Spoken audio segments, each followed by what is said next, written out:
우리가 계속해서 새 생명 기도회라는 주제를 가지고 같이 만나고 있습니다. 새로운 생명의 역사가 여러분 가운데 2026년에 충만하시기를 축복합니다. 이 생명이 정말 중요한 거라 그랬어요. 우리가 이 생명의 가치를 쉽게 발견하지 못할 때가 참 많이 있는데, 우리의 그런 우둔함에도 불구하고 생명이 그만큼 중요하다, 이건 뭐 이론의 여지가 없습니다. 우리가 자칫 일상을 살아가는 가운데서 충분히 감사하지 못하고 누리지 못하는 이 생명의 이야기를 이번 기간을 통해서 여러분들이 많이 누리게 되시고, 또 다시 한번 기억하게 되시길 간절히 원합니다. 지난 시간 어저께 같이 말씀 나눈 것은 새 생명으로 주님이 우리 초대하신다 하는 내용이었어요. 니고데모라고 하는 한 사람, 예수님을 알아봤어요. 예수님께 나왔습니다. 그러나 그에게는 새 생명이 없었어요. 그래서 우리 가운데도 목사님, 제가 예수님을 몇십 년을 믿었는데 내가 새 생명이 있는지 모르겠습니다 하시는 분들이 있다면, 그러한 마음에 어찌 보면 간구, 그러한 마음의 갈급함, 이것들을 가지고 하나님께 나와서 다시 한번 새 생명을 좀 사모하고 또 기도함으로 좀 구하는 그러한 시간 되길 원합니다. 그러한 가운데 우리는 오늘 두 번째 시간으로 생명의 빛이라고 하는 주제로 생명에 대해서 좀 나누어 보려고 합니다. 여러분, 요한복음 1장 말씀 읽어보면서 뭐가 느껴지십니까? 우리 태초에 말씀이 계시니라, 이 말씀이 다른데 어디서 많이 본 것 같지 않으세요? 어디서 본 것 같아요? 소진이 오늘 너무 귀엽게 양이 되어 왔어요. 양 너무 빛이 났습니다. 그게 퍼스널 컬러에 잘 맞는 것 같아요. 이게 요한복음 1장 1절, 태초에 말씀이 계시니라, 이 말씀이 하나님과 계셨으니 이 말씀은 곧 하나님이시니라. 이 말씀이 다른 성경의 어떤 부분이랑 비슷한 것 같아요? 창세기 1장 1절, 태초에 하나님이 천지를 창조하시니라 되어 있죠. 근데 뭐가 다르죠? 태초라는 건 똑같아요. 근데 하나님이 천지 창조했는데 보니까 태초에 뭐가 있었다는 거예요? 말씀이 있었다는 거죠. 하나님이 천지를 어떻게 창조하셨어요? 말씀으로. 하나님이 천지를 창조하시니라 한 다음에 빛이 있으라 하시니 빛이 있었고 라고 되어 있죠. 그러니까 하나님이 빛이 있으라 라고 하셨을 때 빛이 있었다는 거죠. 그러니까 그 말씀이 천지를 창조했다라는 것입니다. 자, 그 너무 놀라운 선언은 무엇이냐면은, 이 말씀이 하나님과 1장 1절 띄워주시겠어요? 하나님과 함께 계셨다라고 되어 있어요. 갑자기 말씀을요, 피조물이 아니라 하나님, 창조자와 동일시하기 시작합니다. 이게 진짜 흥미로운 거예요. 이 말씀은 하나님일까요? 아닐까요? 이것만 보면 돼요. 이 말씀은 창조되었느냐, 한마디로 피조되었느냐, 아니면 피조되기 전부터 있었느냐라는 거죠. 그럼 여러분 어떻게 생각하십니까? 우리 단이 어떻게 생각해요? 단이 말해봐요. 말해봐요. 우리 대환 형제, 이 말씀은 창조되었을까요? 아니면 창조되지 않았을까요? 그죠? 왜냐하면 말씀이 빛이 있으라라는 말씀이 있고 빛이 있었잖아요. 그럼 빛보다 말씀이 먼저네요. 그죠? 그러면 창조되지 않은 건 뭐죠? 창조되지 않은 거는 하나님이에요. 하나님 외에 창조되지 않은 존재는 없습니다. 그래서 이 말씀에 대하여서 성경 요한복음이 너무 탁월하게 말해주는 거예요. 예수님은 어떤 분이시냐? 예수님은 하나님이시다. 예수님은 하나님이신데 어떤 하나님이시냐? 말씀 하나님이다. 그 근거가 뭐냐? 창세기 1장을 봐라. 창세기 1장 보면 빛이 있었는데 빛이 있기 전에 말씀이 있다 이거죠.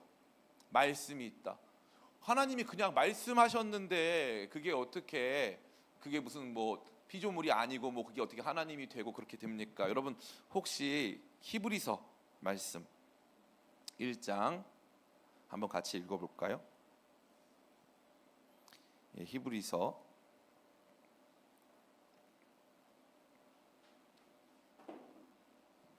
1장 1절부터 2절까지 말씀, 앞에 띄워주진 않습니다. 여러분 찾으셔야 돼요.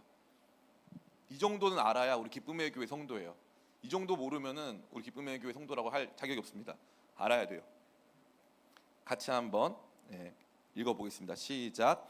옛적의 선지자들을 통하여 여러 부분과 여러 모양으로 우리 조상들에게 말씀하신 하나님이 이 모든 날 마지막에는 아들을 통하여 우리에게 말씀하셨으니, 이 아들을 만유의 상속자로 세우시고 그로 말미암아 모든 세계를 지으셨느니라. 그죠? 예수님으로 모든 세계를 지으셨다고 되어 있어요. 그러니까 말씀으로 지었는데 이 말씀은요, 따라해볼까요? 창조의 매개체. 창조의 매개체예요. 근데 이거는 이 말씀은 피조되지 않았어요. 그래서 이 말씀은 하나님과 함께 있었어요. 그래서 요한복음이 밝혀주는 건 뭐냐면은 이 말씀이 하나님이라는 거예요. 이 말씀이 하나님이다. 하나님의 어떠하심을 드러내고 하나님의 본체를 드러내는 하나님 자신이 곧 이 말씀이다라고 해서 이 말씀과 하나님을 분리하기 시작합니다. 그래서 1장 1절부터 3절까지 보면은 이렇게 되어 있어요. 태초에 말씀이 계시니라. 이 말씀이 하나님과 함께 계셨으니 이 말씀은 곧 하나님이시니라. 그가 태초에 하나님과 함께 계셨고 만물이 그로 말미암아 지은 바 되었으니 지은 것이 하나도 그가 없이 된 것이 없느니라. 피조되지 않은 존재, 영원부터 존재했던 말씀이 있다라는 것입니다. 놀라운 것은요, 그 말씀 안에 뭐가 있었다고 되어 있어요. 4절 말씀 같이 읽어볼까요? 시작. 그 안에 생명이 있었으니 이 생명은 사람들의 빛이라. 예. 그럼 뭐 안에 생명이 있다는 거예요? 뭐 안에? 우리 세윤이 뭐 안에 있다는 거예요? 말씀 안에 생명이 있다는 거예요. 여기서 말하는 이 말씀은 단순히 성경 말씀 말하는 게 아니에요. 이 말씀은 예수님을 말하는 거예요. 예수님 안에 생명이 있다는 거예요. 예수님 안에 생명이 있었다. 어떻게 알 수 있습니까, 여러분? 예수님 안에 생명이 있다는 사실을. 하나님이 빛이 있으라 하신 것은, 빛은 그냥 현상이잖아요. 현상, 그죠? 하나님은 땅이 드러나고 궁창이 갈라지고 막 말씀하셨죠. 근데 하나님이요, 갑자기 그냥 땅이 드러나고 궁창이 나타나는 이런 생명 없는 무생물에 대하여서 선포하셨어요. 그럴 수 있죠. 돌 있어라 할 수 있죠. 근데 하나님이 어떤 걸 선포하셨어요? 예, 나무가 있으라고 그랬어요. 나무가 있을 것뿐만 아니라 하늘의 새와 바다의 물고기가 있으라 그랬어요. 그러면 말씀 속에서 생명체가 태어났네요. 그럼 말씀 안에 뭐가 있는 거예요? 말씀 안에 생명이 있는 거예요. 말씀 안에 생명이 있습니다. 너무 흥미로운 거예요. 하나님의 말씀 안에 온 세상을 만드는 생명이 들어있었다라는 것이죠. 그래서 너무 놀라운 거는 이 생명이 한 단계 더 도약해서 이 생명이 사람들의 빛이다까지 나갔어요. 여기까지 다 이해가 됐어요. 아, 예수님이 태초부터 계신 말씀 하나님이셨구나. 이 말씀 하나님 안에 생명이 있는 거. 왜냐하면 말씀했더니 생명이 나타났으니까 말씀 안에 생명이 있는 건 맞구만. 근데 이 다음이 문제야. 이 생명이 빛이다. 근데 무슨 빛이에요? 세상의 빛이 아니라 무슨 빛이라 그랬어요? 사람들의 빛이라 그랬어요. 사람들의 빛. 이 정말 중요한 겁니다. 세상의 빛. 예수님이 스스로를 세상의 빛이라고 선언을 하시죠. 근데 그 세상은 피조 세상의 빛을 말하는 게 아니에요. 다시 말해서 우리가 눈으로 보는 태양광을 말하는 게 아니라는 거예요. 그 빛은요, 사람들의 빛이라는 거예요. 사람들의 빛. 예수님 안에, 말씀 안에 진짜 생명이 있는데 이 진짜 생명 안에는 사람들의 빛이 있대요. 사람들의 빛. 그럼 여러분, 우리가 받는 태양광 말고 사람들의 빛이 필요할까요? 필요 없을까요? 예, 제가 설명드리겠지만 사람들의 빛은 굉장히 중요한 표현이에요. 이게 뭐냐면요, 따라해볼까요? 목적과 가치와 방향을 가르쳐준다. 인간이 어디로 가야 하는지, 어떤 삶을 살아야 되는지를 말해주는 사람의 존재를 드러내는 빛이라는 거예요. 여러분 보세요. 여기에 불이 다 꺼져요. 불이 꺼지면 이제 뭐가 문제가 될까요? 불이 다 꺼지면, 우리 찬송이 불 꺼지면 무슨 문제가 있을까요? 안 보여요. 그럼 안 보이면 있는 거예요, 없는 거예요? 안 보이는데 있다라고 우리 생각할 수 있죠. 너무 재미있는 얘기 드리자면, 꽃 있잖아요. 꽃은 빛이 없어요. 그러면 꽃은 있어요, 없어요? 우리 있다고 말할 거잖아요. 꽃의 본체는, 꽃은 이 생명체니까 있겠죠. 근데 꽃의 색깔이 없네요. 꽃이 보이지 않으니까 형상이 없네요. 존재하는 것일 수 있겠지만 존재의 의미가 있다 없다? 없는 거예요. 빛이 없으면요, 여러분 보세요. 우리는 빛을 봅니까? 빛으로 봅니까? 그렇죠. 여기 박수 한번 칠게요. 너무 여러분 진짜 천재예요. 천재예요. 이게 헷갈릴 수 있어. 많은 사람이 주님 저 빛을 보기 원합니다. 빛을 보는 사람은 없어요. 그러니까 다 빛을 보죠. 그러나 빛을 보려고 하는 사람은 없단 말이에요. 빛으로 보려고 하는 거죠. 그 빛이 없으면 꽃에 색이 없어요. 그리고 여러분을 얼굴을 알아볼 수 있을까 없을까? 얼굴이 없어져요. 빛이 없으면 볼 수가 없으니까. 존재는 하는데 볼 수가 없으니까 내 입장에서는 여러분들이 소리를 내지 않는다면 내 입장에서는 여러분들이 보입니까 안 보입니까? 안 보이니까 없다고 생각할 수 있다는 거예요. 다시 말해 비존재가 된다는 거예요. 존재의 목적과 의미가 없어진다고요. 빛이 그렇게 중요한 거예요. 그리고 빛과 생명이 연결되어 있잖아요. 이게 참 재밌는 건데 식물이요 양분을 받아가지고 이 양분을 이 체내에 식물의 체내에서 어떤 활동을 통해 가지고 이 양분을 통해서 생장하고 생명을 지속합니까? 광합성이라는 거예요. 빛을 통해서. 근데 목사님 저 이끼랑요 뭐 저기 뭐 심해 식물들은 안 그런데요 막 저한테 막 거기 광합성 없어요 막 하는 사람들이 있는데 그럼 여러분 그거 먹고 삽니까? 제가 드리는 말씀이 이거예요. 생태계 있죠. 생태계. 지상 생태계를 구성할 때요 가장 하층에 존재하는 우리가 먹는 뭐 풀, 뭐 과일, 열매부터 해가지고요 우리가 주식으로 삼을 수 있는 모든 것. 그래서 동물들이 먹고 우리는 그 동물들을 먹잖아요. 이 모든 과정의 기초가 빛으로 시작하는 거예요. 빛으로. 이 너무 재밌는 거예요. 성경은요 여러분 이거 2000년 전 책이에요. 광합성 알았을까 몰랐을까? 어렴풋이 알았겠죠. 어렴풋이 알았지만 과학적으로 규명되지 않았어요. 근데 빛과 생명을 연결하고 있어요. 이게 정말 중요한 내용입니다. 생명 안에 사람들의 빛이 있대요. 다시 말해 사람들의 생명을 딱 갖는 순간 이게 진짜 생명, 여기서 말하는 생명은 말씀 안에 있던 생명이잖아요. 그 생명이 딱 임하면 빛이 팍 보인다는 거예요. 그래서 뭐가 보이기 시작하냐면은 나를 둘러싼 세상과 사람들과 존재의 의미와 목적과 어디로 가야 하는지 이게 다 보인다는 거죠. 이 빛이 없으면 보인다 안 보인다? 안 보인다는 거예요. 이 생명이 없으면 안 보인다는 거죠. 생명이 그만큼 중요한 거예요. 생명이 없으면 왜 사는지, 어떻게 살아야 하는지, 결국 어디로 가는지 이게 안 보인다는 거예요. 영적 생명이 없으면, 예수 그리스도 안에 있는 그 생명이 우리 가운데 들어오지 않으면 그게 안 보인다는 겁니다. 그게 안 보인다는 거예요. 우리는 생명과 이와 같은 판단, 분별, 목적과 가치, 의미에 대한 이야기를 굉장히 동떨어지게 생각할 때가 아주 많이 있어요. 제가 말씀드렸잖아요. 어저께도 이 건강이라는 것은 생명의 충만함의 척도라 그랬어요. 생명이 충만하면 충만할수록 건강합니다. 여기 다니가 있는데 다니 건강하잖아요. 그죠? 막 뛰어댕기고 아까 보니까 우리 앞에 다시 밤 애들이 막 뛰어댕기고 얼마나 건강해 사랑스러워 그잖아요. 막 얼마나 신나 막 건강하죠. 생명의 척도예요. 여러분 보세요. 할머니가 막 이렇게 다니시는 분 계세요? 막 뛰어댕기시는 분이? 그러면 그 할머니 지금 상황이 안 좋은 거예요. 지금 걱정해야 돼 우리가.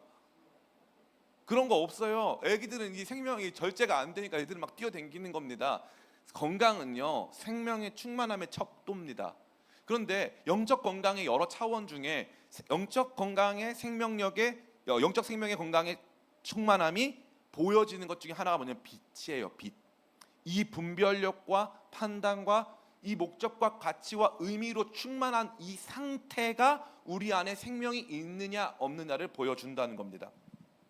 제가 요즘에 이제 읽는 책 중에 제가 누누이 말씀드리지만 권정생 선생님의 그 빌뱅이 언덕이라는 책을 막 정말 눈물 흘리면서 엄청 막 울면서 맨날 읽어요. 진짜 제가 은혜를 엄청 받습니다. 그 책을 이렇게 읽는데 그 책에 이제 이분이 한국에 원래 일본에서 태어났다가 이제 37년생이신데 일본에 태어났다가 14살, 15살 때 됐을 때 이제 6.25가 터졌어요. 한국에 들어왔다가 6.25가 터졌어요. 6.25가 터지니까 사람들이 막 죽어나가는 거예요. 사람들이 죽어나가면서 이제 이분이 글로 쓰는 거예요.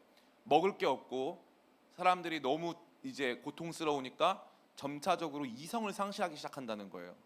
이성을 상실하기 시작하는데 어떤 경우가 있냐면은 아기 엄마가 배가 고프니까 아기 엄마가 이제 어디 가다가 논두렁에 애를 버린대요.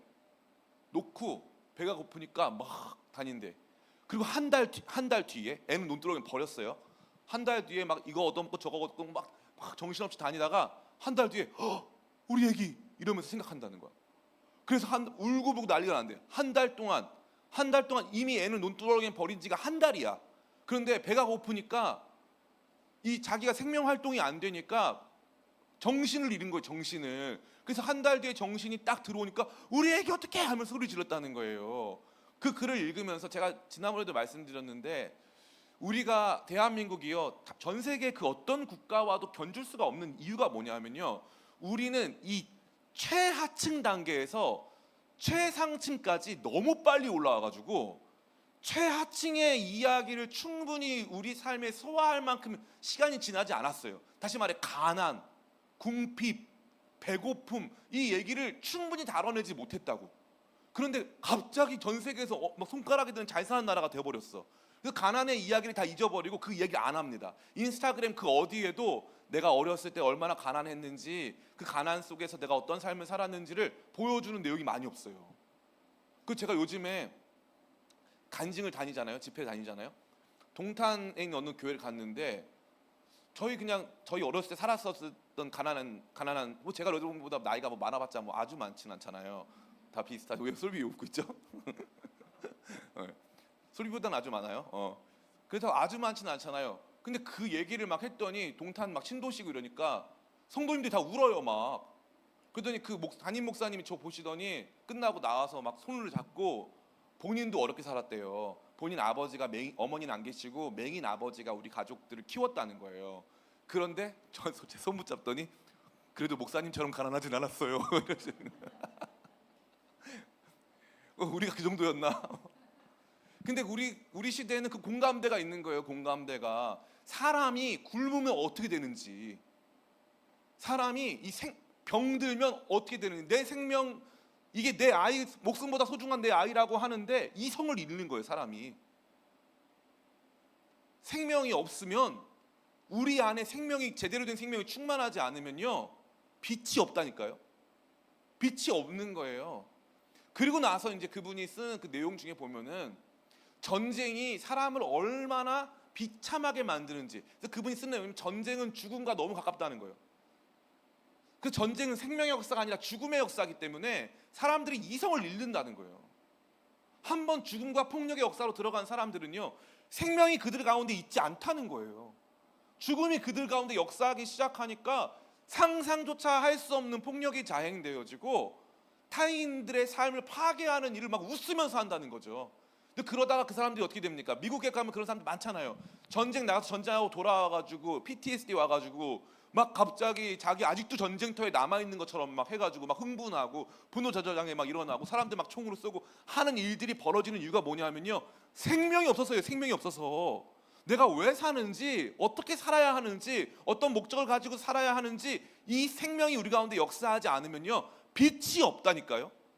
이게 분명히 정상적인 사람의 육체적인 생명이 없는 것도 내 아이를 갖다 버리는 판인데, 영적 생명이 없어서 죽음 가운데 거하는 사람들의 삶은요 이거보다 더하면 더했지 덜하지 않습니다.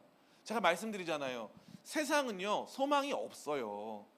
세상은 소망이 없습니다. 이걸 정말 여러분 아셔야 돼요. 특별한 어떤 정권이, 뭐 특별한 어떤 이 사상과 세력이 국가를 막 주관한다. 그래서 오늘부로 기득권층 다 내려오세요. 다 그만해. 다 내려와. 그게 뭡니까? 혁명이라고 하는 거예요. 혁명. 저 역사를 좋아하니까 이 프랑스 혁명을 가만히 생각해 보면 너무 재밌는 거예요. 프랑스 혁명이 딱 이뤄가지고 이제 1차 공화정도 세워지고 막 합니다. 그래가지고 이제 이 자유의 물결 속에서 이 평민들을 중심으로 해가지고 이제 대숙청이 일어나고, 이 프랑스 혁명 이후에 정말 이 프랑스라고 하는 국가 내에서 이제 민중의 세계가 시작된 거죠. 그러니까 이제 전 유럽이 프랑스를 상대로, 왕권을 막 타도하는 프랑스를 상대로 막 전쟁을 펼칩니다. 그리고 나서 이제 나폴레옹이 딱 등극을 하죠. 나폴레옹이 등극해가지고 프랑스를 지켜주고 전 유럽을요 이 인본주의 사회로 막 통합시키고 통일시키려고 하는 전쟁을 펼쳐요. 나폴레옹이 다 이깁니다. 싹 다 이겨요. 방금 루이 16세를 참수형했죠. 그리고 나서 나폴레옹이 이겼죠. 그럼 그 다음에 어떻게 됐을까요? 그 다음에 나폴레옹이 황제가 됩니다. 나폴레옹이 황제가 돼요. 그러다 나폴레옹 또 몰아냈습니다. 그리고 나서 나폴레옹의 아들이 또 황제가 돼요. 뭘까요? 이 사람보다 저 사람이 탁월하고 이 사상보다 저 사상이 탁월한 걸까요? 세상에는 생명이 없어서 그래요. 진짜 생명이 없어서 우리가 왜 사는지, 어떠한 존재인지, 어디로 가야 하는지, 우리 모두가 함께 가야 할 길에 대해서 알지 못하는 거죠. 세상은 참 재밌어요. 세상에는요 80억 인구가 다 같이 먹고 살 수 있는 충분한 식자재가 있을까요, 없을까요? 네, 있습니다. 충분한 식자재가 있어요. 세상 모든 사람들이 따뜻하게 겨울을 지낼 수 있는 충분한 이 자원이 있을까요, 없을까요? 있습니다. 우리 때만 하더라도 석유가 고갈된다 그래서 석유 아끼자 그랬는데 지금 언제 고갈될지 모르겠어. 석유가 끝이 없대요. 태양광 이것도 굉장히 잘 돼가지고요 효율도 높아지고 있어요. 이제는 아마 특별한 이 화석 연료 없이도 충분히 따뜻한 삶을 살 수 있을 것 같아. 그 전에 있었던 자연재해가 좀 많긴 한데요. 그래도 자연재해 특별히 없는 나라들 속에 모여서 살면요 큰 문제 없어요. 근데 왜 사람들은 서로 전쟁할까요? 왜 전쟁은 멈추지 않을까요? 그 안에 생명이 없어서 그래요. 그 안에 생명이 없어서. 목사님 알겠습니다. 아주 거국적이고 거시적이고 역사적이고 사회적인 이야기 잘 들었습니다. 그 저 인생하고는 아니요. 자, 이제부터예요. 이 빛의 이야기가 우리 가운데 들어오는 일이 바로 요한복음 4장에 등장합니다. 잘 아시는 말씀인데 우리 같이 한번 읽어보기를 원합니다. 요한복음 4장 15절. 여러분 성경으로 읽으세요. 저도 매일 예배하니까 맨날 올리고 하기 귀찮더라고요. 그래가지고 다 성경 그걸 갖고 와야 좀 성경도 좀 갖고 오고 1년에 한 번쯤은 성경책도 갖고 오고 좋잖아, 그죠? 그러니까 요한복음 4장 15절부터 24절까지 같이 읽겠습니다. 시작. 여자가 이르되 주여 그런 물을 내게 주사 목마르지도 않고 또 여기 물기르러 오지도 않게 하옵소서. 이르시되 가서 내 남편을 불러오라. 여자가 대답하여 이르되 나는 남편이 없나이다. 예수께서 이르시되 내가 남편이 없다는 말이 옳도다. 너에게 남편 5이 있었고 지금 인자도 내 남편이 아니니 내 말이 참되도다. 여자가 이르되 주여 내가 보니 선지자로소이다. 우리 조상들은 이 산에서 예배하였는데 당신들의 말은 예배할 곳이 예루살렘에 있다 하다이다. 예수께서 이르시되 여자여 내 말을 믿으라. 이 산에서도 말고 예루살렘에서도 말고 너희가 아버지께 예배할 때가 이르리라. 너희는 알지 못하는 것을 예배하고 우리는 아는 것을 예배하노니 이는 구원이 유대인에게서 남이니라. 아버지께 참되게 예배할 자들은 영과 진리로 예배할 때가 오나니 곧 이때라. 아버지께서는 자기에게 이렇게 예배하는 자들을 찾으시니라. 하나님은 영이시니 예배하는 자가 영과 진리로 예배할지니라. 아멘. 남편 5이 있었는데 지금 있는 사람도 네 남편이 아니다. 총 몇 명이죠? 6명이에요. 예. 실제적으로 혼인관계를 맺었던 사람은 5명. 지금은 동거 생활하는 사람 1명, 6명. 그러면 혼인관계 이전에는 썸 탄 사람 있을까 없을까? 있겠죠. 그리고 좀 이렇게 교제한 사람도 있겠죠. 이 여성은요, 이 작은 마을에서 사마리아 수가성이라고 하는 작은 마을에서 굉장히 많은 남자들과 이런 다양한 관계를 형성해 왔다는 거예요. 그럼 1번 이 여자 가난해서 그랬을까요? 그런 증거는 없어요. 그런 증거는 없습니다. 이 여자 가난한 여자가 아니에요. 그 왜 이랬죠? 생명이 없으니까요. 내 안에 생명이 없으니까 좋은 남자 만나야 되겠다. 남성에 대한 강력한 의존이 생기죠. 남성에 대한 강력한 의존이 문제가 아니야. 강력한 의존을 넘어서서 한 사람에게만 의존하면 문제가 없는데 이 남자한테 의존했다가 저 남자한테 의존했다가 저 남자한테 의존했다가 이런 식이 돼버리는 거죠. 여성 공동체에서는 완전히 축출당해가지고 여자들이 다 같이 모여서 물 기르러 오는 시간이 있단 말이에요. 헬스장 가보니까 아줌마들이 애들 학교 보내고 모여서 필라테스 하는 시간이 있어요. 그 시간이 있습니다. 우리 한유희 자매가 웃잖아요. 거기 좀 이렇게 텃세를 좀 부립니다. 그분들이. 한유희 자매가 당했어요 그때. 당했지만 이겨냈어요. 훨씬 강하기 때문에 이겨냈어요. 그렇게 그 여성분들이 모여서 오는 날이 있는데 이 사마리아 수가성 여인은 그 여성들의 무리에 못 깁니다. 왜 못 껴요? 여자들이 다 싫어하니까요. 그럼 이 여성이 처음부터 여자들하고 같이 있고 싶지 않아서 그랬을까? 아니에요. 왠지 마음이 헛헛하고 저 남자가 나를 구원해 줄 것 같고 이 여자가 나를 구원해 줄 것 같고 그러니까 이 사람 의지하고 저 사람 의지하고 이 남자 만나고 저 남자 만나고 또 사랑을 꿈꾸고 또 사랑을 꿈꾸고 근데 이제는 사회적으로 매장당할 만큼 비정상적인 삶을 살고 있는 거예요. 제가 말씀드렸잖아요. 생명이 없다라는 것은 인류 역사, 우리가 살아가는 사회, 계층, 구조, 계급 이 모든 거에 사람들의 빛이니까 예수님 안에 생명은요 사람들의 빛이에요. 근데 그 생명이 없어지면 사람들이 빛이 없는 상태가 된단 말이에요. 사람들이 빛이 없는 상태가 되는 건 그 사람들이 만들어놓은 국가, 뭐 민족, 역사, 사회 여기에 다 영향을 미치고 경제에도 영향을 미치는데 이게 개인 안에 영향 안 미치냐? 개인 안에 영향을 미친다는 거예요. 잘못된 의존, 잘못된 기대, 잘못된 소비 이 모든 것에 영향을 미친다는 거죠. 그래서 사마리아 수가성 여인도 지금 남자, 그래서 이거를 전문 용어로 남미세라고 합니다. 남미에서 온 새가족 뭐 이런 거잖아요. 남미 쪽에 계시는 분들, 그죠? 많이 이렇게 그 뜻을 잘 몰라요 저는. 근데 어쨌건 이 상황이 된 거예요. 내가 의도하지 않았어요. 아마 이 여성도요. 이번 남자는 진짜 나 평생 사랑하리라 아마 이랬을 거예요. 제가 이제 그 보호 종료 친구들을 많이 알잖아요.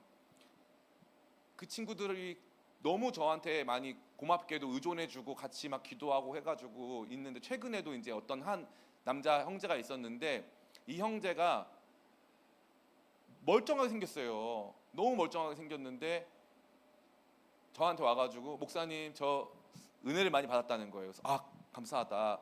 우리 한번 잘해보자. 근데 남자 형제가 나이가 30살이 넘었어요. 근데 이 형제가 이제 고아원 출신들이 가는 루트가 있어요. 처음에는 이제 보육원에 있다가 나온 다음에 세상에 좀 있다가 꼭 대부분의 경우 한 번씩 교도소를 갔다 와요. 본인의 의도가 아니건 안 갔다 온 사람 찾기가 어려울 정도예요. 대부분 다 갔다 옵니다. 갔다 왔어. 갔다 와가지고 이 사람은 그래도 잘해보려고 애를 써. 그래서 자기는 돈을 벌어. 그래서 자기 집에 누가 있을까요? 그러면 아무도 없잖아요. 그럼 누구랑 함께 하냐면 다른 보호 종료 동생들이 다 모여 그 방에. 그 작은 단칸방에 6명 5명 같이 살아요. 거기에 보통 애들이 같이 살면서 거기에 있는데 얘네들이 이제 가끔 은혜를 받아요. 가끔 은혜를 받은 다음에 저한테 그러는 거예요. 목사님 저희도 보호 종료 친구들 캠프 열어달라는 거예요. 쉐이커스 캠프 같이 열어달라는 거예요. 그래서 캠프 프로그램을 저한테 알려줘요. 그래서 처음에 오리엔테이션 하고 저녁 식사하고 집회한 다음에 집회 끝난 다음에 고기 파티를 해야 된대요. 고기 파티 할 때 소주는 한 사람당 한 병씩만 먹을 수 있도록 해달라는 거예요. 아니 우리에겐 그런 프로그램 없는데, 근데 그 프로그램이 없으면 애들이 안 모일 거래요. 그래서 꼭 그 프로그램이 있어야 된대. 해가지고 막 그런 얘기 막 하고 하면서 그 친구들, 근데 그 중에 한 명이 엄청 걔가 최근에 그 어떤 CCM 그 박요한 목사님이라고 계시는데 그분이 얘를 전담 케어해가지고 얘를 영적으로 엄청 케어해가지고 얘가 많이 바뀌었어요. 그래가지고 많이 은혜를 받고 이제 이 친구가 최근에 곡도 쓰고 막 해가지고 정말 좋아졌어요. 이런 친구도 있어요.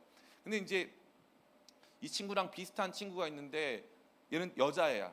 근데 집이 엄마 아빠가 죽도록 싸워요. 그냥 싸우는 게 아니라 아빠가 엄마를 너무 많이 때려서 아빠는 감옥에 가 있어. 그런데 친남매가 죽도록 싸우는데 친남매가 8남매예요.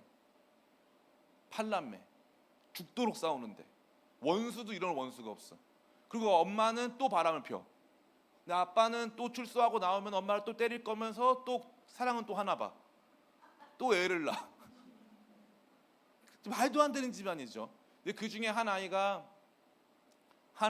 너무 정상적으로 잘 큰 거야. 동생들 막 다 챙기고 막 이래요. 동생들 다 챙기고. 그래서 이제 이 친구가 이제 저희 팀에서 잠깐 사역을 했었어요. 그래서 이 친구를 또 엄청 케어하는 여자 목사님이 계세요. 너무 훌륭한 분이세요. 너무 훌륭한 분. 그 여자 목사님이랑 저랑 만나서 너무 고생이 많으십니다. 가가지고 제가 이제 대화를 나눴는데 그 여자 목사님이 그러는 거예요. 동생들 챙기고 모범적으로 신앙생활하는 그 아이가 성적으로 매우 문란하다는 거예요. 너무 문란해서 목사님이 얘를 많이 케어했는데 그게 해결이 안 된대. 해결이 쉽지가 않다는 거예요. 어른스럽게 행동해요. 동생들을 위해서 목숨처럼 아껴요. 그런데 아이인 거예요. 21살, 20살인데 부모는 왜냐하면 아빠는 깜빵 가 있고 엄마는 바람 피고 있고 그러니까 아이예요. 아이. 혼자 온 가족을 다 혼자서 이 친구가 들쳐업고 나름 열심히 했지만 안 돼. 해결이 안 돼. 해결이 안 됩니다. 여러분 인간은 무엇일까요? 인간은 학교 공부 잘하고 뭐 잘 교육받으면 아무 문제 없이 정신적으로 아무 문제 없이 건강한가요? 안 그래요. 안 그렇습니다. 여러분에게 제가 감히 말씀드려요. 여러분 안에도 여러분이 알 수 없는 우울과 알 수 없는 무기력과 이해할 수 없을 정도의 분노와 이해할 수 없을 정도의 마음 가운데 있는 결핍이 나를 주장하고 나를 너무나도 괴롭게 하는 걸 많이 보는 거예요. 그 왜 그럴까요? 우리 안에 빛이 있어야 되는 거. 제가 말씀드렸잖아요. 빛은 의미, 목적, 방향. 의미, 목적, 방향. 그래서 그 빛이 내 안에 충만했을 때 괜찮은 거예요. 내가 상관없는 거예요. 의미가 충만하니까, 목적이 충만하니까, 방향이 충만하니까 그런 거 없어도 괜찮은 거예요. 의연할 수 있는 거죠. 빛이 말을 해주니까, 보여주니까. 제가 뭐라 했습니까? 빛이 없으면 존재가 없다고 했죠. 빛이 없으면 존재가 없는 겁니다. 빛이 없으면 색깔이 없어지기 때문에 구별이 없어지잖아요. 존재가 없는 겁니다. 빛이 없으면 그 다음부터는요, 우리 가운데 빛이 없잖아요. 뭐가 옳은지 그른지도 모르고, 저 사람이 누군지 어떤 사람인지도 모르고, 내 안에 뭐가 있는지도 모른다는 거예요. 철저한 무지의 영역으로 들어갈 뿐만 아니라 내가 죽어가는데도 그게 어떤 죽음인지도 알지 못한 채 무너져 간다는 것입니다. 예수님께서는요, 이 사마리아 수가성 여인을 찾아오셨어요. 태초부터 계신 생명의 말씀이셨고요, 이 말씀이신 예수님 안에 생명이 있는데, 생명을 가지신 사람들의 빛이신 그 생명을 가지신 예수님이 이 여성에게 왔을 때 이 여성이 진짜 궁금해하고 있던 것이 있어요. 그게 뭐냐면요, 나는 남편이 5명이고 지금 있는 사람도 남편 아니야. 평생 남자 의존으로 살았어. 근데 예수님하고 막 대화를 해보니까 예수님이 선지자 같아. 여러분 보세요. 굉장히 여러분 막 누구랑 옆에서 대화하고 스몰 토크를 하고 있는데 이분이 보통 분이 아니야. 그러면은 여러분 평상시 다 알아. 다 알면요, 어떤 질문을 하고 싶어요? 1번 아무 질문이나 아무 말 대잔치 한다. 2번 평상시에 진짜 궁금했던 거 물어본다. 자, 1번입니까 2번입니까? 2번이죠. 진짜 궁금했던 거. 이 여자는 뭐 물어보는 거예요? 이 여자 이거 물어보는 거예요. 예배 어디 가서 할 수 있어요? 예배하고 싶어요. 이거 물어보는 거예요. 저 같은 여자도 예배할 수 있나요? 예수님 딱 이렇게 말하잖아요. 여기 기가 막히지 않습니까? 21절, 4장 21절 같이 한번 읽어볼까요? 시작. 예수께서 이르시되 여자여 내 말을 믿으라. 이 산에서도 말고 예루살렘에서도 말고 너희가 아버지께 예배할 때가 이르리라. 예수님이 혼동과 오해 없이 하려고 여자여라고 했어요. 이 여자여는요, 예수님이 누구한테 쓰신 표현이냐면은 요한복음 2장에 예수님이 가나 혼인잔치에 초대받아가지고 어머니 마리아가 지금 음료수가 떨어졌대라고 하니까 예수님이 엄마 마리아한테 여자여 어찌하여 내게 그것을 말씀하십니까? 라고 예수님이 말씀하셨어요. 여자여라는 뜻은 여사님 아니면 레이디, 존중어예요. 존중어. 그러면 이 여자는 존중받을 만한 여자예요? 아니면은 다소 그냥 이렇게 조금 천시해도 될 만한 사람이에요? 물론 그런 사람은 아니겠지만, 그러면 안 되겠지만 예수님이 굳이 이 여자를 존중해서 존중어를 쓸 필요는 없었다는 거예요. 근데 예수님이 일부러 쓰시는 거예요. 왜냐하면 이 여자 존중받고 싶거든요. 예수님이 존중해 주신 거예요. 여자야, 사모님, 레이디, 잘 들으세요. 하나님께 예배할 때가 오나니 곧 지금입니다. 이 산에서도 말고 저 산에서도 말고.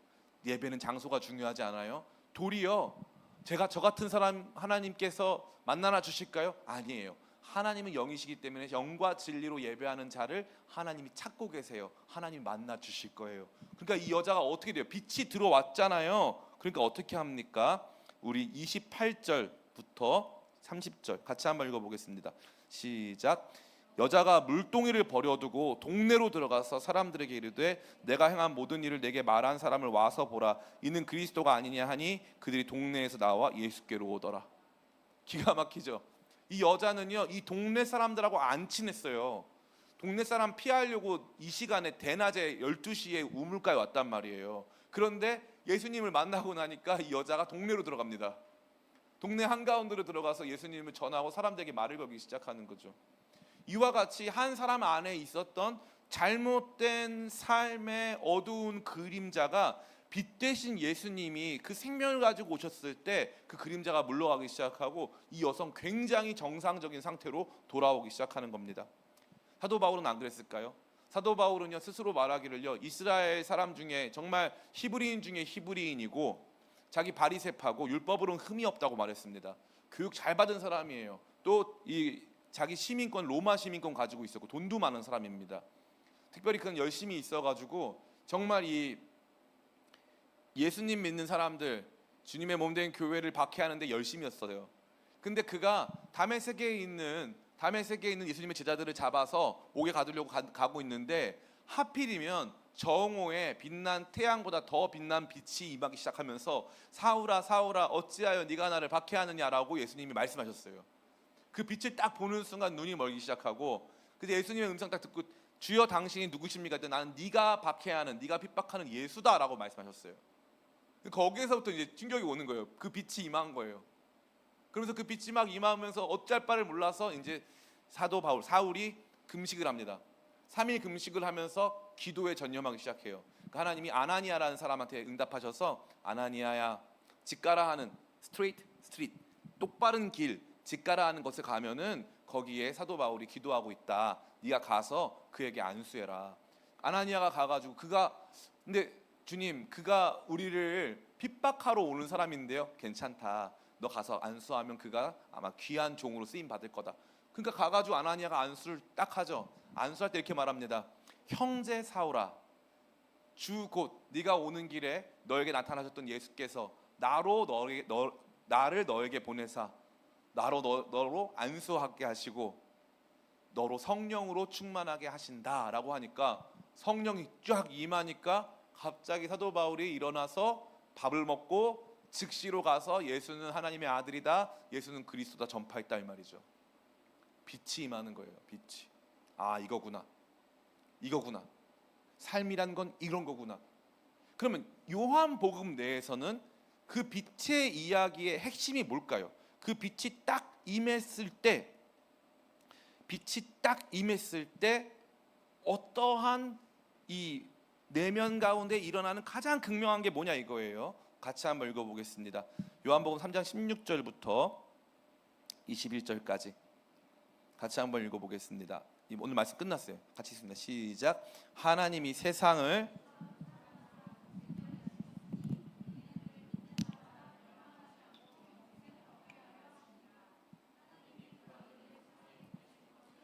심판하려 하심이 아니요 그로 말미암아 세상이 구원을 받게 하려 하심이라.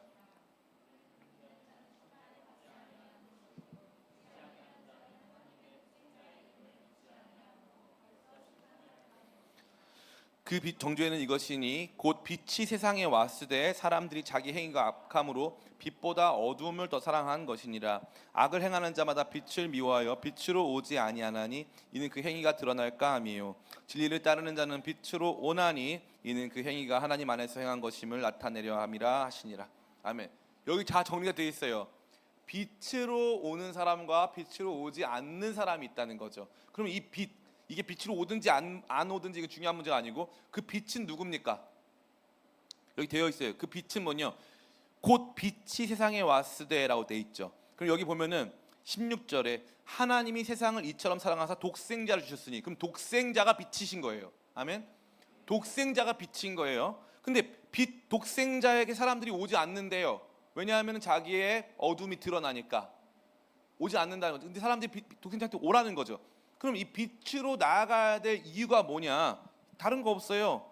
하나님이 심판을 안 받게 하시고 사랑하시니까, 사랑해서 구원 주시려고 하는 거니까. 그래서 영적 생명이 딱 임하잖아요. 제일 먼저 경험하는 게 뭐냐면은 하나님이 나를 사랑하신다는 거예요. 하나님이 나를 사랑하신다. 나 같은 게 하나님의 사랑을 받는다 이 말이에요. 그게 핵심이에요. 이거를 모르면 안 돼요. 이게 제일 중요한 문제입니다. 근데 사람들이요, 그 독생자 하나님의 사랑을 우리 가운데 보여주시는 빛 가운데 나오려 하지 않는 거죠. 그래서 나중에 우리가 마지막 날 생각해 보겠지만 하나님께서 그 생명을 우리 가운데 부어주시 작정하십니다. 그래서 행동으로 오는 게 아니라 믿음으로 오면 되도록 하셨어요. 그래서 믿음으로 그 생명이 우리 가운데 부어질 수 있도록 하셨다는 거예요.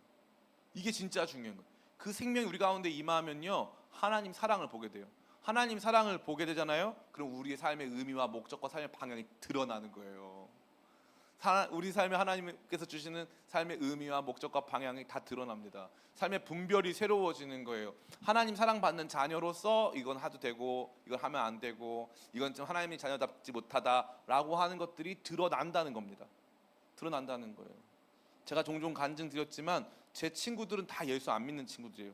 초등학교 때 저는 요즘에 학군의 중요성을 많이 느껴요. 저 여기서 자랐거든요. 여기 이 동네에서. 이 동네. 뭐가 좋은 게 있었겠습니까? 여기 좋은 게 하나도 없어요. 여기. 그래서 여기 용산에서 이제 컸는데 용산 초등학교 삼각지에 용산 초등학교 나오고 제 친구들은 다 날라리들이었어요. 진짜 되게 나쁜 애들이었어요. 근데 얘네들이 막 저한테 술도 먹자고 그러고 담배도 피자고 하고 막 하는데 그 과정에서 제가 그런 것들을 거부할 수 있었던 그런 결정적인 막 굉장히 심각한 수준의 탈선을 거부할 수 있었던 게 딱 한 가지예요. 우리 집은 가난했고 우리 어머니는 이제 중학교 때 선교사 나가시고 뭐 집에 아무도 없죠. 7살짜리인데 저는 공부를 어릴 때 잘했거든요. 근데 유치원에서도 그냥 1등이었어요. 근데 돈이 없으니까 큰 형이랑 누나는 여기 용산 그리스도교회라고 거기서 살고 집에 방이 없으니까 우리 누나랑 나랑 살았는데 누나도 돈이 없어서 학교를 이제 초등학교를 2년 늦게 10살에 들어가고 저는 이제 누나랑 3살 차이인데 누나가 초등학교 들어갔을 때 저는 유치원을 못 다닌 거예요. 지금도 기억나요. 유치원에 가서 선생님한테 우리는 돈이 없어서 유치원 못 보낸다고. 그래가지고 저는 혼자 아침에 7살 때 눈을 뜨면 머리맡에 300원이 있어요. 그럼 300원을 들고 하루 종일 이제 사는 거야. 엄마 올 때까지. 그러니까 갈 데가 없으니까 엄마 오면 이제 여기 버스 정거장이 있거든요. 삼각지에. 그러면 버스 정거장 가서 7살짜리가 이제 하루 종일 300원 가지고 놀다가 이게 엄마 오실 때쯤 되면은 버스 정거장에 앉아 있는 거예요. 근데 애가 눈이 나빠. 그래서 엄마를 못 알아봐. 버스 정거장에 앉아 있는데 애가 눈이 나쁜데 엄마를 못 알아보니까 엄마는 엄마 보고 인사도 안 한다고 막 때려. 막 이런 삶이었어요. 너무 가난하니까. 그렇게 힘들고 어려운 삶을 이렇게 살아왔는데 내가 왜 탈선하지 않은 딱 한 가지만 한다면 뭐 이상하게 우리 엄마가 나를 사랑하는데 내가 저 정도까지 나빠지긴 쉽지 않을 것 같다는 판단이 들었어요. 그게 제 안의 빛이었어요. 나는 그래도 이런 사람이야. 그리고 우리 엄마가 나를 사랑은 하셨죠. 근데 이제 너무 힘드니까 자녀들한테. 그래서 저는 어렸을 때 한 번도 엄마가 웃는 걸 본 적이 없어요. 원래 엄마들은 안 웃는 줄 알았어요. 엄마가 웃는 걸 본 적이 없으니까. 근데 이제 우리 엄마가 웃은 적이 없으신데 저를 놓고 기도할 때마다 엄마가 어떻게 기도하시냐 하면은 하나님 이 아들이 하나님께 귀하게 쓰임 받게 해달라고. 이 아들이 정말 귀하게 제가 그 기도를 받고 컸으니까 그러니까 그 엄마 안에 있는 영적 생명이 내 안에 들어오기 시작하면서 그게 내 삶의 빛이 되는 거예요. 내 삶의 의미와 목적을 형성하는 거죠. 이거 진짜 중요한 거더라고요. 생명이 빛인 줄 믿습니다. 영적 생명, 존재의 본질이 빛이에요. 그래서 그 빛이 우리에 다 들어오는 거예요. 그래서 제 안에 있는 저희 어머니가 저한테 주셨던 영적 생명의 그 빛으로 세상을 보는 거예요. 그래서 제가 잘하는 게 뭐냐 하면은 제가 다른 사람 축복을 잘해요. 다른 사람 축복을. 그래서 오늘 고기명 집사 저한테 목사님 이제 축복을 좀 너무 많이 남발해서 축복 인플레이션이 왔다. 목사님이 그냥 축복해서는 느낌이 안 온다 이제는. 그래서 아니다, 더 할 거다 나는 축복을 더 할 거다. 제가 이제 군대 안 가겠다고 20몇 살 때 이제 그 방위사람책 하려고 자격증을 따러 갔어요. 그 직업전문학교라고. 거기 갔는데 거기 직업전문학교에는 그 당시만 하더라도 저같이 대학 다니고 이런 애들 많이 안 오고 이제 뭐 이렇게 학교를 중간에 그만둔 친구들도 많고 또 나이 많으신 현장 일 하시는 분들도 많고 그랬어요. 전기공사 기능사도 따고 소방공사 기능사도 따고 다 땄어요 저는. 근데 하나도 할 줄 몰라요. 근데 저 시키지 마세요. 그래서 나중에 뭐 목사님 전기공사 기능사 있으니까 뭐 해봐라. 절대 아무것도 모릅니다. 다 터져요. 여기 다 터져. 그랬는데 그때 지금도 기억나요. 거기가 이제 인천 서구였는데 김포 쪽이었는데 저 남동구 만수동에서 꽤 멀거든요. 만수동에서 오는 송은우라는 애가 있었어요. 송은우. 키가 180이 넘고요. 얼굴은 까만데 너무 잘생겼고 웃는 상이야. 웃는 상. 같이 이제 점심시간에 이제 같이 막 그 전기 배우다가 점심시간에 같이 족구를 이렇게 하다가 야 은우야 너 너무 잘생겼다 이랬더니 막 울어요. 막 울어. 아 왜 그래? 이러면서 막 울어요. 태어나서 한 번도 들어본 적이 없대요. 한 번도 잘생겼다 이런 말 들어본 적이 없는 거예요. 근데 저는 제 안의 생명은 하나님이 내가 비록 가난하고 부족하지만 나 사랑하시고, 하나님은 저 사람들을 사랑하시고, 예수님은 세상을 사랑하셔서 우리 위해서 십자가 지셨고, 이게 생명이 내 안에 있어요. 사람은 소중하고 가치 있고, 이 생명이 내 안에 막 꿈틀꿈틀 돼요. 내 삶의 목표와 의미가 너무 분명한 거예요. 슬프고 어렵고 힘든 날 오죠. 여러분 좌절되고 낙심되고 우울할 때 와요.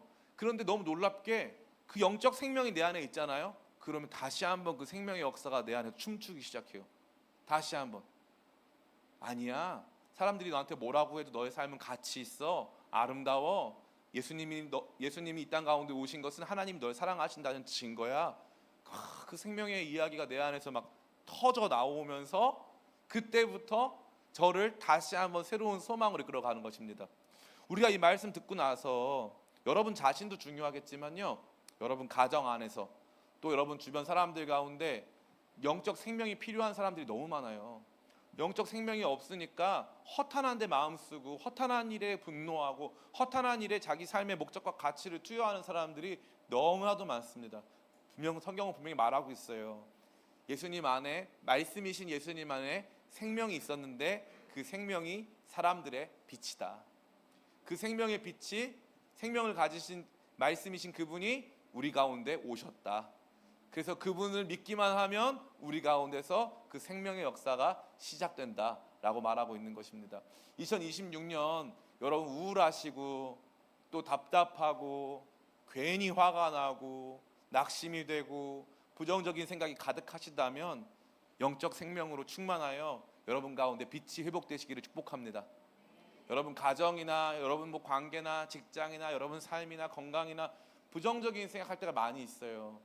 제가 많이 바뀌었어요. 예전에는 굉장히 부정적인 사람이었잖아요. 지금은요 긍정의 아이콘입니다. 진짜 조엘 오스틴이 따로 없어요. 진짜로 번영신학 그냥 잘 될 거다. 긍정의 힘, 잘 되는 나. 너무 좋아. 그게 그동안 제가 또 많이 눌려 있었나 봐요. 더 잘해야 한다. 그럴 필요 없어요. 따라볼까요? 하나님은 살아계시고, 하나님은 나를 사랑하시고, 하나님은 내 안에 계시고, 하나님은 내 길을 인도하신다. 아멘.